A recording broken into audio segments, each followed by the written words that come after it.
So when self-esteem becomes problematic is when it's reliant on certain metrics to evaluate you and your worth. Meaning, you look a certain way if you have achieved something, if you have certain status or you rise in status, if you own a certain thing. And if you don't have any of these things, then your self-worth is really going to crash down. One day you can feel amazing about yourself because you were able to achieve certain thing, you were able to look good or get someone's approval. But then the next day when you don't have that, then all of a sudden you don't feel so good about yourself anymore. This kind of self-esteem becomes very fragile and it's very reliant on anything external, to be honest. Versus healthy self-esteem is very internal. Like you always know that you're worthy. You always know that you're good enough. You don't need anyone else or anything else to validate that for you. So that's why that is healthy. And the other one is unhealthy. Now I want to go over with you how to fix this.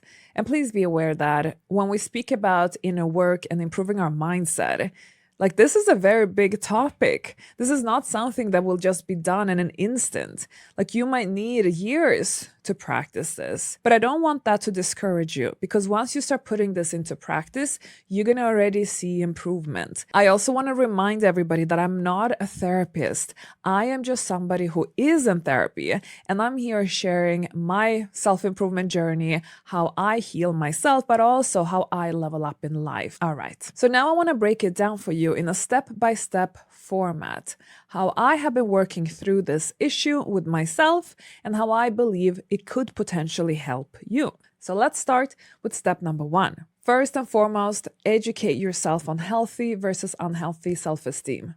Now, I really want these contrasts to be very, very clear for you. And I'm going to try my best to sprinkle it in as often as I possibly can in my content to keep providing you with examples on this channel. So by the way, make sure you subscribe so that you don't miss any of my videos. I also work with this in a Level Up class, which is my members only platform where people can get more in-depth trainings from me. So go check that out after this video. I have linked it below in the description. But what is super important, and I'm not just talking about my own content, but really seek out any self-improvement content, psychology books, any books on self-esteem. This book is actually quite good. It definitely talks about healthy and unhealthy version of self-esteem. But the reason why I say educate yourself, it is the only way of how we can truly become aware of a matter. Because look, in my journey, I certainly didn't always know about this. And of course, that slowed certain areas down for me. But once it became crystal clear, then I was able to really start putting this into practice. And this is easily done when you work with a therapist. So I've been doing therapy for 10 years and it has been a complete game changer for me. I do know not everybody has the resources, but at least if you can educate yourself like by reading, even if you just talk to some chat GPT, just make sure you fact check everything. So seek out that knowledge because that's the only way of how you can even take yourself to the next step. All right, step number 2. So now that you've educated yourself on it, it's actually time to start recognizing it. And I'm talking about seeing it everywhere, becoming aware of it. Notice it within you. Like the key idea here is to just push it up into your awareness and then try to spot it as often as possible. When it has risen to become top of mind for you, then you're going to see how it's going to be easy for you to work with your self-awareness and to notice it manifest within you. And when I say notice it, I mean notice your own negative self-esteem patterns. Because look, we all kind of do it, okay? So it's fully normal. You're not flawed just because you have certain bad habits. We all have bad habits. Now, the goal is to reduce them. And we can only reduce them by becoming aware of them, by seeing them and seeing them more often and recognizing them.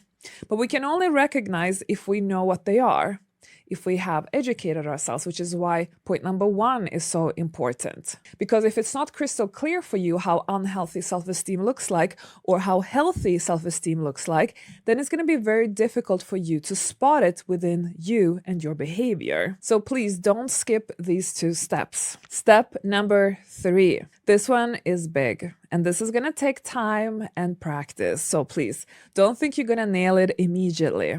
But once you become aware of how it works, that's when you start practicing kind of your worth detachment. What we tend to do is that we oftentimes blend a person's worth with all kinds of other external things that are not always healthy to blend one with the other with. That's why we need to detach. On this channel, I talk a lot about the finer things in life and elevated living. So I'm going to give you some specific examples regarding that, because that can definitely easily be taken to a place where it becomes unhealthy. Like your sense of worth depends on whether you live a luxurious life or not, or whether you become beautiful or not, or whether you achieve success or not. You see? But what we have to do is that we have to detach our validation of our self-worth from those metrics. Okay? You do that by having honest conversations with yourself, by giving yourself honest answers. And I would actually use some of these questions. Always ask yourself, am I doing this for the right reason? Like, really?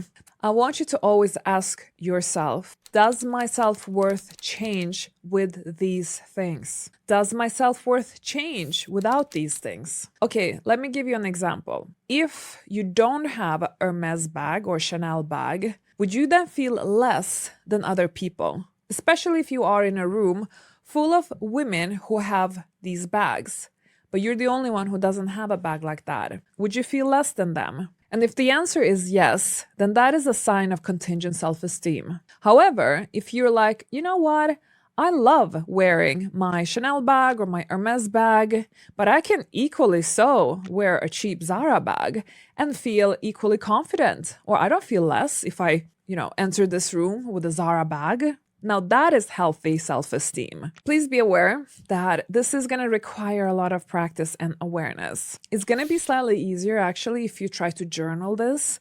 Like if you notice these autopilot negative self-esteem thoughts of yours, journal them down and then rewrite a healthy version. If fill in the blank was taken away from you tomorrow, whether we're talking about now this thing that validates your self-worth, like the handbag, or the relationship, or I don't know, the success goal that you're after, would you still see yourself as valuable? Let's say you can't feel confident about yourself without having that, ring on your finger and being that married woman. Then I think you're going to see that that's where you're actually attaching worth from to yourself. Please be aware that the idea is not to suppress any desire or beauty or success or luxury. Like, this is what I don't like about internet, that sometimes everything gets taken into these black and white areas. Like, you don't have to pick a team. Actually, you can play in both teams. Like, you can still enjoy luxury or enjoy looking beautiful without any negative self-esteem. Like, you can do it in a perfectly healthy and balanced way. One tool that I personally think is very powerful, and we actually recently did a book club about this in levelupclass.com.